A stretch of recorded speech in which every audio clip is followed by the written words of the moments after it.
ములుగు జిల్లా కన్నాయిగూడెం మండలంలోని బంగారుపల్లి గుత్తికోయ గుంపు ఈ ప్రాంతం అటవీ ప్రాంతంలో ఉంటుంది. ఇక్కడ శాశ్వత నిర్మాణాలకు అటవీ శాఖ ఎట్లా పర్మిషన్ ఇవ్వదు. అయితే ఈ తండాలోనివి ప్రజలు పిల్లలు సౌకర్యవంతంగా లేని ఓ గుడిసెలో విద్యాభ్యాసం అక్కడ ఉన్న పిల్లలందరూ కొనసాగిస్తున్నారు. అయితే ఒక ఉపాధ్యాయుని ప్రధాన ఉపాధ్యాయులు కూడా అక్కడ ఉంటున్నారు. అయితే కొత్త పాఠశాల భవన నిర్మాణానికి అటవీ అధికారులు అక్కడ పర్మిషన్ ఇవ్వట్లేదు. ఈ క్రమంలో కలెక్టర్ దివాకర వినూత్నంగా ఆలోచించారు. కంటైనర్ ఫ్రీ ఫ్యాబ్రికేటెడ్ పాఠశాలకు శ్రీకారం చుట్టారు. కలెక్టర్ నిధులు 13 లక్షలతోటి చేపట్టి ఈ పనులు ఇప్పటికీ కంప్లీట్ అయిపోయినాయి. అయితే వచ్చే వారంలో మంత్రి సీతక్క చేతుల మీదుగా ప్రారంభోత్సవానికి సన్నాహాలు చేస్తున్నారు.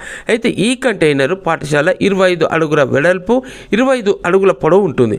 ఇందులో 12 వరకు డ్యూయల్ డెస్క్లతో పాటు ఒక ప్రధాన ఉపాధ్యాయులు కూర్చోవడానికి 3 కుర్చీలు కూడా పట్టేందుకు కూడా